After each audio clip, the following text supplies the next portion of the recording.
Okay, in this section of the course, I'm going to talk about a new feature in Moto 901 called TensionTexture. A lot of people have been talking about it. It's not quite sure, some people are not quite sure how to use it. So what I'm going to do is give you a really simple tutorial here, and then we've got two others that are going to get more complex and even get you into the schematic using this in a more complex way. So over in the Model tab, what we're going to do is select the disk cylinder tool, and under sides it's going to be about 6 segments, about 12. We'll come over here to somewhat of a top view and draw this little kind of hexagon thing here, and then I want to just drag that up.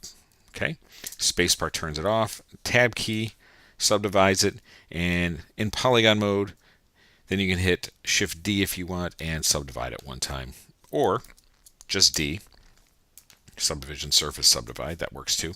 Then hold the shift key, make a flat plane, press the R key for scale, we'll scale that up, A key to fit. And then if we go down here to edges, select a couple of the back edges, Z key gives us our edge extend. Click, pull those up, W, and then push them over. And then you can select these three and bevel them out with maybe a round level of about 3. And that gives you a nice little cyc that we're going to work with. All right, so on your courseware downloads, you'll have a TensionTexture surface start file. So let's load that up. I've already got this all made for you. But if you wanted to make one, that's how it was. You can do it that way, make your own. All right, so this is what it looks like. Really simple, just a little bit of a cyc, a little bit of a tube.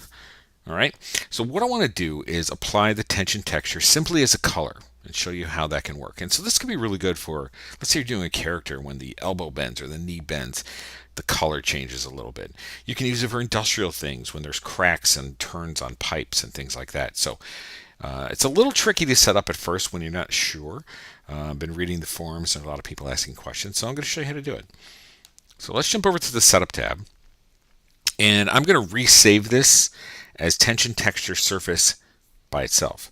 All right, so I've already got mine loaded. It's essentially the same scene, but the start frame I want to have nothing in it so you can load that up and use it on your own. So I'll go ahead and close that. All right, so there is the TensionTexture Surface, and on your courseware disk you can load that up and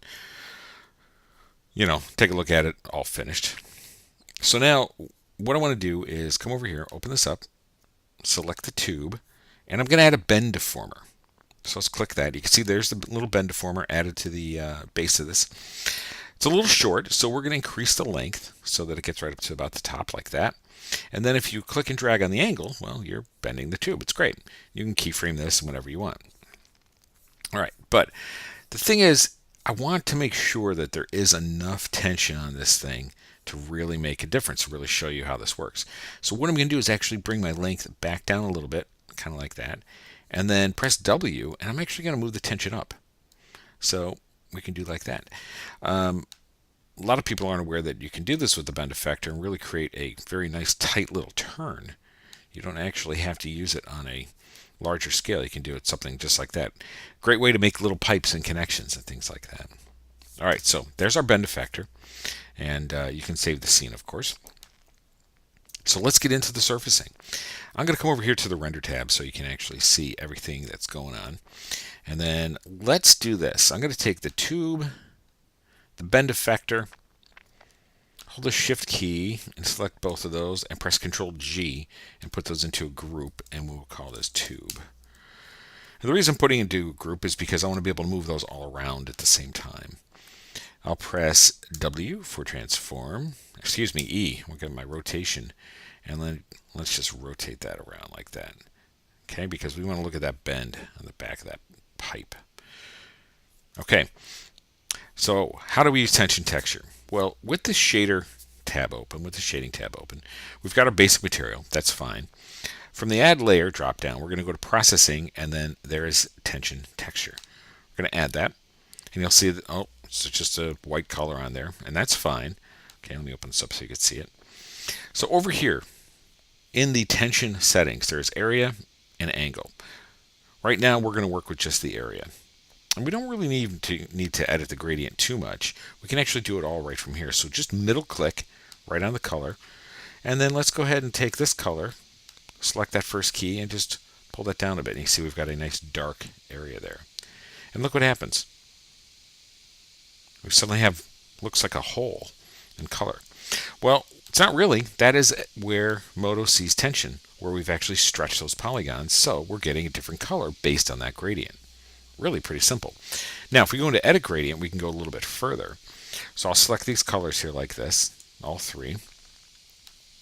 And let's just make that, oh, I don't know, maybe a green, something like that. And then let's take this last one and make that red. And that way signifies that, okay, well, that's really what we're doing. And then I've got an extra key in here. I'm going to right click and just cut that away so we get a little bit softer gradient. So you can see that even the gradient plays a role in how intense that can be. Make it nice and harsh if you want, or you can make it fall off. Okay, so we're just going to go to about, I want to make sure that at 100% we are full red, like that.